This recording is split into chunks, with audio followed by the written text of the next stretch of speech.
पहले बोलेंगे। हाँ नहीं, मैं तो आमंत्रित कर देता हूँ। नहीं, आप 2 मिनट बोलेंगे।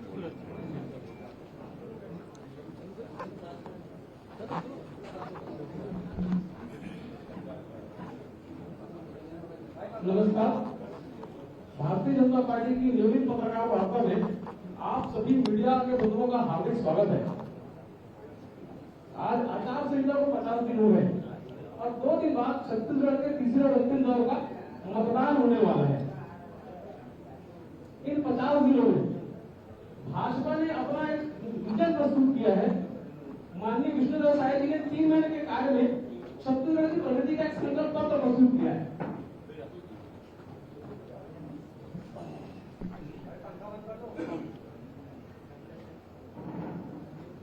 और कांग्रेस ने छत्तीसगढ़ की सत्ता जाने और केंद्रीय सत्ता पाने की जो छटपटाहट में निम्नता का नैतिक निम्नता का जो नीति निष्ठा प्रस्तुत किया, ऐसे विभिन्न विषयों पर पत्रकार वार्ता लेने के लिए आप सबके सम्मुख छत्तीसगढ़ के माननीय मुख्यमंत्री श्री विष्णुदेव साय जी उपस्थित हैं।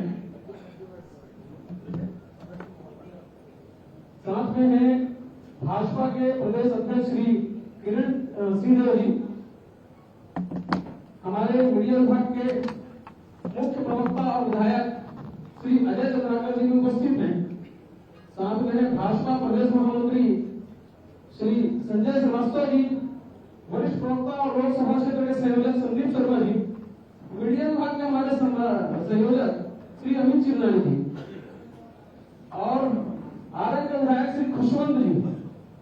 मैं माननीय प्रदेश अध्यक्ष श्री किरण सिंह जी से अनुरोध करूंगा कि पत्रकार वार्ता प्रारंभ करें। आज के इस पत्रकार वार्ता में आप सभी प्रिंट और इलेक्ट्रॉनिक मीडिया के सभी पत्रकार बंधुओं का मैं हार्दिक अभिनंदन और स्वागत करता हूं। आज की इस पत्रकार वार्ता को आदरणीय मुख्यमंत्री विष्णुदेव साय जी संबोधित करेंगे और साथ ही आज की इस पत्रकार वार्ता में हमारे वरिष्ठ नेता भारतीय जनता पार्टी के प्रदेश के प्रवक्ता आदरणीय अजय चंद्राकर जी, हमारे प्रदेश के महामंत्री आदरणीय संजय श्रीवास्तव जी, इस रायपुर लोकसभा के चुनाव के संयोजक आदरणीय संदीप शर्मा जी, हमारे बीच हमारे सम्मानीय विधायक खुशवंत साहिब जी, अमित चिमनानी जी, आदरणीय अनुराग अग्रवाल जी आज की इस पत्रकार वार्ता में उपस्थित हैं। और लगातार प्रथम चरण के चुनाव संपन्न हुए, उसके बाद द्वितीय चरण में 3 लोकसभा चुनाव के पूरी तरीके से पूर्व में ऐसे 4 लोकसभा चुनाव के मतदान संपन्न हो चुके हैं और 7 तारीख को छत्तीसगढ़ के तृतीय चरण में 7 लोकसभा चुनाव के मतदान संपन्न हो रहे हैं। और स्वाभाविक रूप से जिस तरीके से इस लोकसभा चुनाव में और हमारे सभी राष्ट्रीय नेताओं का, जिसमें आदरणीय प्रधानमंत्री जी का, आदरणीय राष्ट्रीय अध्यक्ष जी का, आदरणीय गृह मंत्री जी का और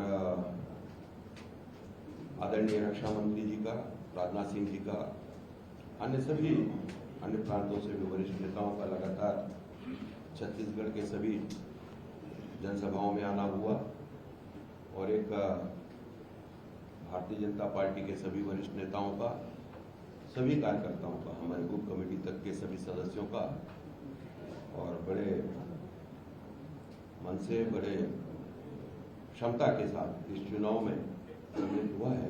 मैं ज्यादा कुछ न कहते हुए आगामी आज के इस पत्रकार वार्ता में सभी विषयों को आप सभी को संबोधित करने के लिए आदरणीय मुख्यमंत्री विष्णुदेव साय जी को आमंत्रित करता हूं।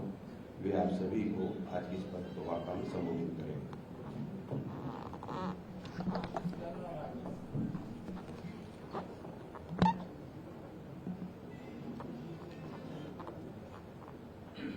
आज के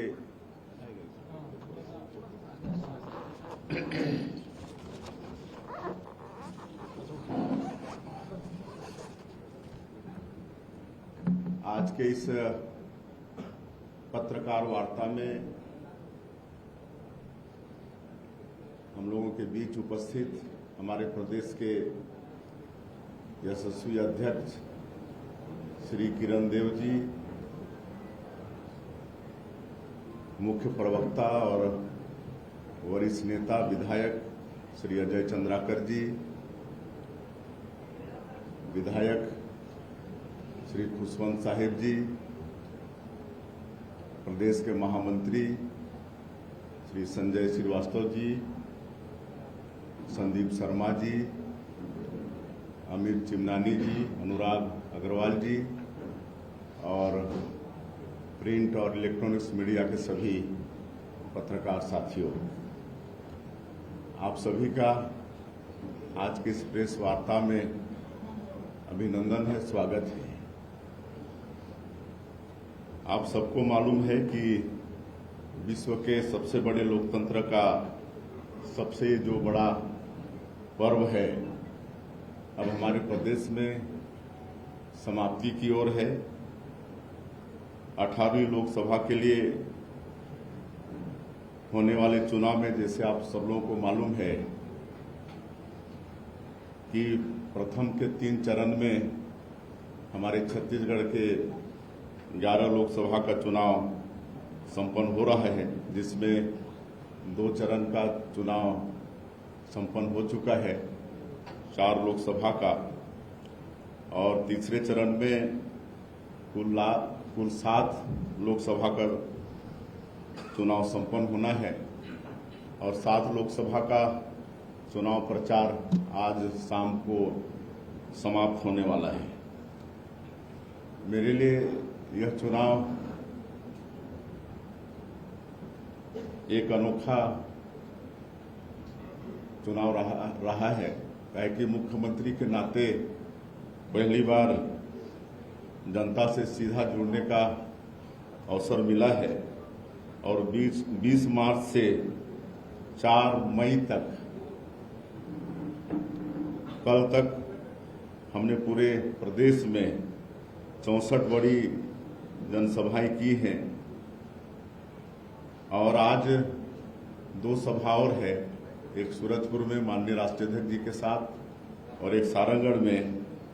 इसके साथ कुल 66 जनसभाएं मुख्यमंत्री के नाते प्रदेश में हमारा हो जाएगा और इसी तरह से कार्यकर्ता सम्मेलन में भी हम भाग लिए और 11 लोकसभा सीट में 11 कार्यकर्ता सम्मेलन में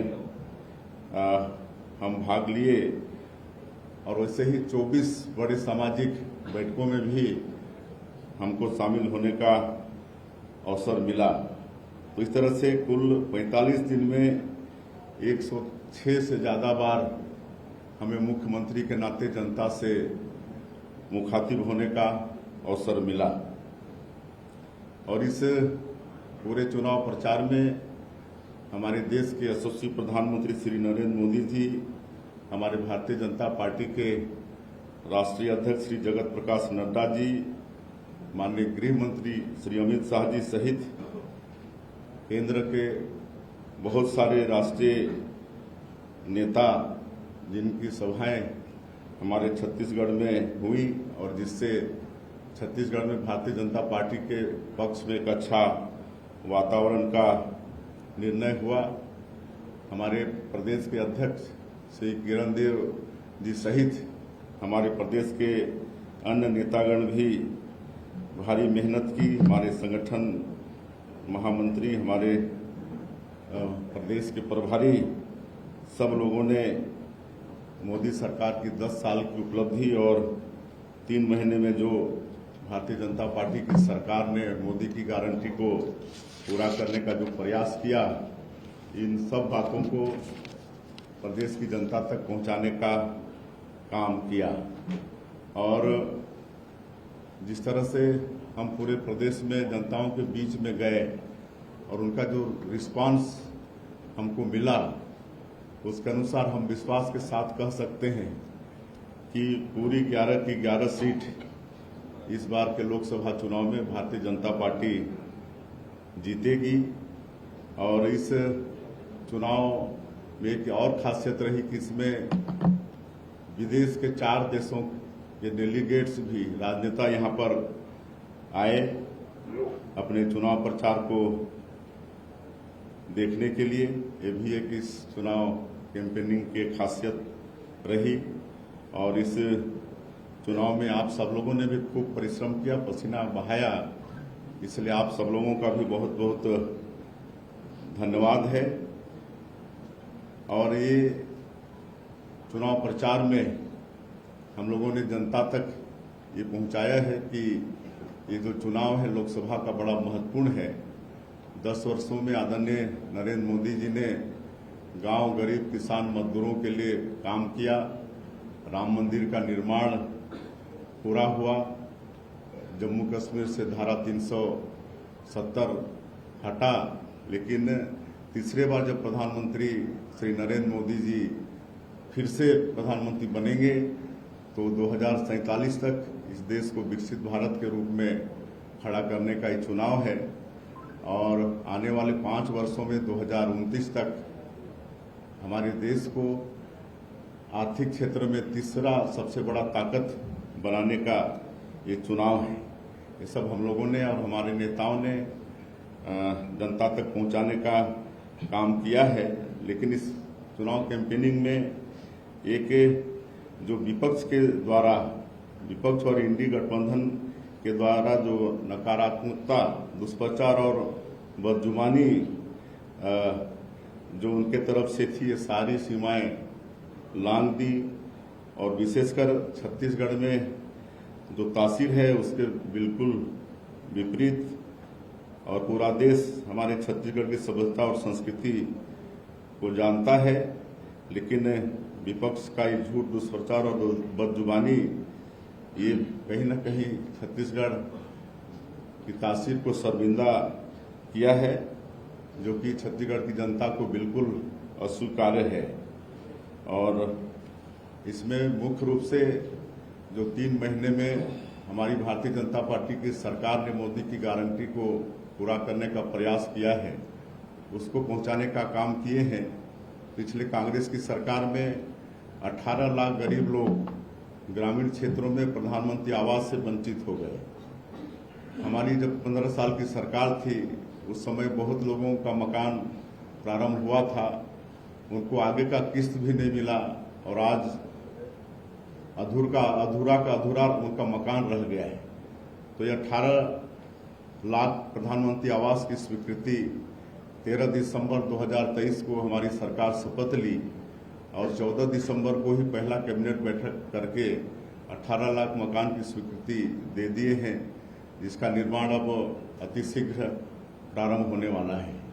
और उसी तरह से 2 साल का बकाया बोनस 12 लाख से ज़्यादा किसानों का जब हम लोग सरकार में थे दे नहीं पाए थे, और जिसका देने का वादा कांग्रेस पार्टी ने भी अपने जन घोषणा पत्र में की थी, लेकिन 5 साल तक उस पर चर्चा भी नहीं हुई। और हम लोगों ने 25 दिसंबर को ही, मतलब मुश्किल से सरकार शपथ लेने के 10-12 दिन के अंदर ही 12 लाख से ज़्यादा किसानों का 3716 करोड़ रुपया 2 साल का बकाया बोनस देने का काम किए। 21 क्विंटल प्रति एकड़ धान खरीदने का वादा था, 21 क्विंटल के हिसाब से धान खरीदे। और मुझे बताते हुए गौरव हो रहा है कि इस साल सबसे ज़्यादा धान 145 लाख मीट्रिक टन धान, जो कि अभी का रिकॉर्ड है, वो छत्तीसगढ़ की सरकार ने खरीदी। और जो अंतर की राशि थी उसको एक मुश्त देने का वादा था। और 12 मार्च को 24,72,000 से ज़्यादा किसान इस साल धान बेचे। उनकी अंतर की राशि 13,320 करोड़ रुपया देने का काम इस सरकार ने किया।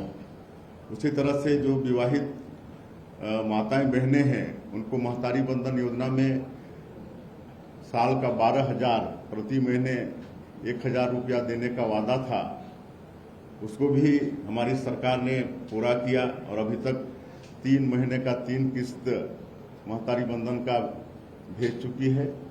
और हमारी माता बहनों को आश्वस्त किए हैं कि हर महीना पहले सप्ताह में ही उनका पैसा महतारी बंधन का जाने वाला है। रामलला दर्शन योजना भी शुरू कर चुके हैं। 22 जनवरी को भगवान राम भव्य मंदिर में विराजे हैं, उसके तत्काल बाद से हमारी सरकार ने रामलला दर्शन योजना शुरू कर दिया है और हम समझते हैं कि अभी तक हजारों की संख्या में राम भक्त भगवान राम का दर्शन करके आ गए हैं। उसी तरह से जो बस्तर और सरगुजा संभाग जो आदिवासी बाहुल्य संभाग है, वहाँ पर तेंदुपत्ता होता है जो वनवासियों के लिए आय का एक बड़ा जरिया होता है आदिवासियों के लिए, जिसको हरा सोना कहते हैं। तो उसको भी 4,000 से कीमत बढ़ा के 5,500 प्रति मानक बोरा खरीदी का सरकार आदेश कर चुकी है और अभी हमको लगता है कि इसी महीने से खरीदी प्रारंभ हो जाएगा और बोनस भी हम लोग देंगे। जो लाभांश सरकार अर्जित करेगी उसको वापस संग्राहकों को सरकार वापस करेगी और कुल 12.5 लाख परिवार इस तेंदुपत्ता से जुड़े हुए हैं। चरण पादुका योजना भी फिर शुरू करने वाले हैं। उसी तरह से पीएससी के जो घोटाले थे और चुनाव कैंपेनिंग के दौरान आदरणीय प्रधानमंत्री जी ने भी कहा था कि भाजपा की सरकार बनेगी तो इसकी जांच उच्च स्तरीय जांच होगी और आप लोगों को बताते हुए हर्ष हो रहा है कि इसकी भी जांच सीबीआई शुरू कर दी है। तो इस तरह से मोदी की गारंटी के अधिकांश वादे 3 महीने में ही मतलब पूरा करने का काम ये सरकार की है और हम लोग का सौभाग्य है कि हमारे आदरणीय प्रधानमंत्री जी सरगुजा के अपने जनसभा में तारीफ भी किए कि छत्तीसगढ़ की सरकार रॉकेट की तरह काम कर रही है। तो एक तो ये बात हम लोग इस चुनाव प्रचार के दौरान में प्रदेश के मतदाताओं तक पहुंचाए हैं और दूसरी बात जो लोकसभा चुनाव की दृष्टि से मोदी की गारंटी संकल्प पत्र 2024 है, उसमें भी मतलब 2047 तक विकसित भारत के रूप में देश को खड़ा करने के साथ आने वाले 5 वर्षों में आर्थिक क्षेत्र में तीसरा सबसे बड़ा ताकत बनाना है देश को। इसके साथ ही साथ और कई अच्छे काम और होने वाले हैं। जैसे पिछले 10 वर्षों में 4 करोड़ प्रधानमंत्री आवास बने हैं। आने वाले ये 5 वर्षों में फिर 3 करोड़ मतलब प्रधानमंत्री आवास बनेंगे। तो हम समझ सकते हैं कि कोई भी गरीब इस देश का मतलब कच्चा मकान में नहीं रहेगा, सबका पक्का का मकान हो जाएगा। आयुष्मान भारत एक ऐसी योजना है स्वास्थ्य के क्षेत्र में कि गरीब लोग पहले प्राइवेट हॉस्पिटल की सोच भी नहीं सकते थे, उनके पहुंच के बाहर थी।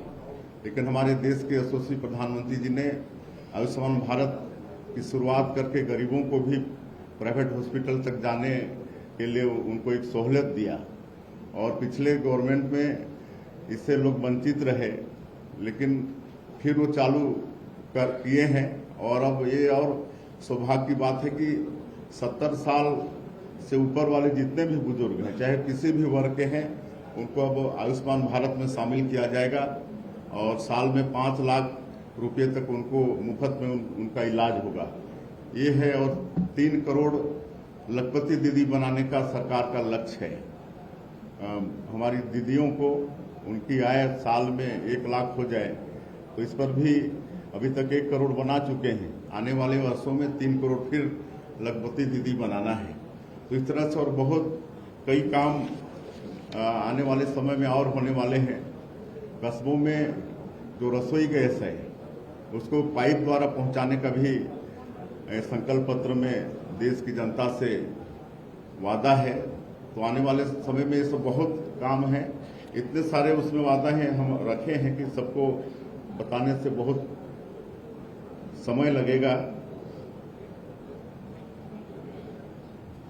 वैसे मुद्रा योजना है, हमारे बेटा बेटियों के लिए लोन की जो व्यवस्था है, मुद्रा योजना में पहले सीमा 10 लाख तक का था, उसको सीधे बढ़ा के 20 लाख किया जा रहा है। अब 20 लाख तक हमारे बेटा बेटियों को वो भी सरकार की गारंटी से मुद्रा योजना में लोन मिलने वाला है। और जनजातीय संस्कृति का सम्मान और संरक्षण, इसके लिए भी संकल्प पत्र में वादा है। और आने वाला 2025 को जनजातीय गौरव वर्ष के रूप में मनाने का भी वादा है। नारी शक्ति वंदन अधिनियम लागू करके आने वाले लोकसभा और विधानसभा चुनाव में महिलाओं के लिए 33% आरक्षण सुनिश्चित किया गया है और सरकारी भर्ती परीक्षा में अनियमितता को रोकने के लिए कानून को और सख्ती से लागू करने का वादा भी हमारे संकल्प पत्र में है। और ये जो कोरोना के समय प्रति व्यक्ति 5 किलो अनाज प्रधानमंत्री गरीब कल्याण अन्न योजना में प्रावधान था, ये आगे 2028 तक मिलते रहेगा। तो ये सब बहुत सारे हैं, आपको सब दे देंगे, काफी टाइम लग जाएगा। तो इस सब बातों को हम लोग चुनाव प्रचार के दौरान हमारे राष्ट्रीय नेतृत्व, हमारे प्रदेश के नेतृत्व और जितने हमारे विधायक हैं, मंत्रीगण हैं, सब लोग पहुंचाने का काम किए हैं। और हमको लगता है कि आने वाले इस लोकसभा के चुनाव में पूरी 11 की 11 सीट भारतीय जनता पार्टी अवश्य जीतेगी। सबसे महत्वपूर्ण सवाल यह है, एक मिनट छोटा सा सूचना है, बहुत आवश्यक सूचना है। माननीय मुख्यमंत्री जी की पत्रकार वार्ता के तुरंत बाद भाजपा के राष्ट्रीय सचिव रंजीता सिंह मिश्रा जी की पत्रकार वार्ता है, तो आप लोग इसमें सहयोग करें। और एक आप लोग के माध्यम से आज शाम को चुनाव प्रचार समाप्त हो रहा है और 7 तारीख को 7 लोकसभा का चुनाव है। तो आप सब लोगों के माध्यम से 7 लोकसभा जहां 7 तारीख को चुनाव संपन्न होना है, वहां के मतदाताओं से मेरा विनम्र अपील होगा कि सब मतदान अवश्य करें और इस देश के विकास के लिए, इस देश को आर्थिक रूप से खड़ा करने के लिए, विकसित भारत के रूप में खड़ा करने के लिए मोदी जी को आशीर्वाद दें और अपना बहुमूल्य वोट कमल छाप में बटन दबा के दें।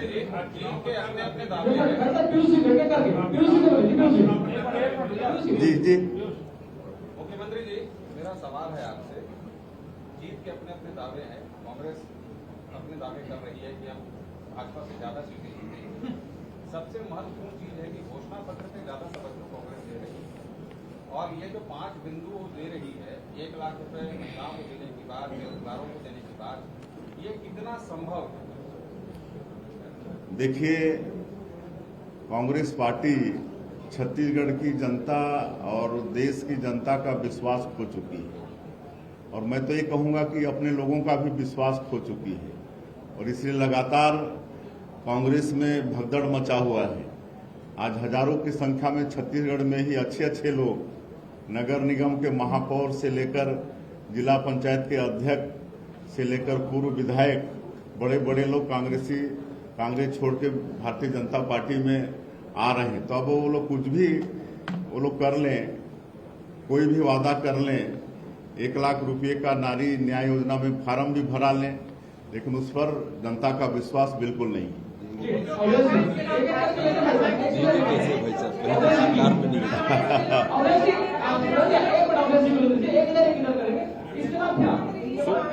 सुखबीर जी एक करके मुख्यमंत्री जी, आप बतौर सांसद भी चुनाव में गए, बतौर प्रदेश अध्यक्ष भी चुनाव में गए, बतौर मुख्यमंत्री भी चुनाव में आप इस वक्त हैं। सबसे ज्यादा चुनौतीपूर्ण क्या आपके लिए रहा और इस चुनौती को आपने कैसे पार पाया?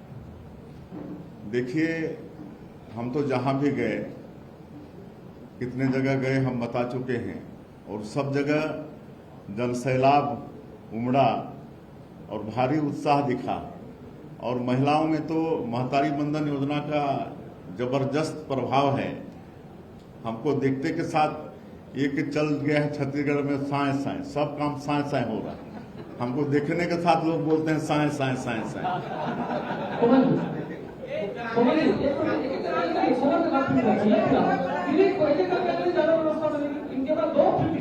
मुख्यमंत्री जी, कांग्रेस ने इस बार ज्यादातर गाँव में फोकस किया है, आप भी कई ऐसे गाँव का दौरा किए, तो गाँव का माहौल क्या कह रहा है इस बात? देखिए, भाजपा के पक्ष में है।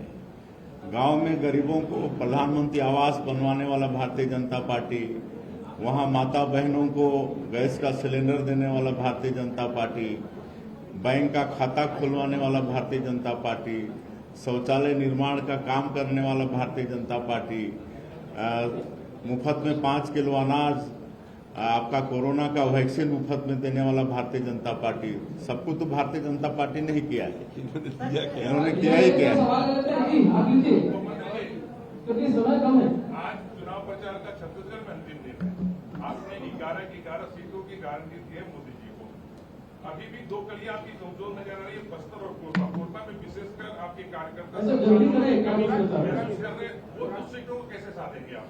देखिए, बस्तर का चुनाव पहले ही चरण में संपन्न हो चुका है 19 तारीख को, और जो फीडबैक है 50+ से हम लोग बस्तर सीट जीत रहे हैं। और कोरबा की सीट भी जीत रहे हैं। कोरबा में भी हमारी और हमारे नेताओं की जितनी सभाएं हुई हैं उसमें अपार जनसमूह उमड़ा है, और कोरबा के लोग भी आदरणीय मोदी जी से, उनके 10 साल के काम से, और जो 3 महीने में हम लोगों ने किया है मोदी की गारंटी को, तो सभी महिलाएं प्रभावित हैं। महतारी बंधन योजना से, हमारे किसान 2 साल के बकाया बोनस से, और जो अंतर की राशि मिला है, और एक जो विश्वास पैदा करने का काम हम लोग किए हैं। जो विश्वास कांग्रेस के सरकार में खत्म हो गया था, वो विश्वास भारतीय जनता पार्टी की सरकार ने मतलब बहाल किया है। तो इस सबका बहुत अच्छा प्रभाव है मतदाताओं में, और इसका लाभ हम लोग को मिलेगा।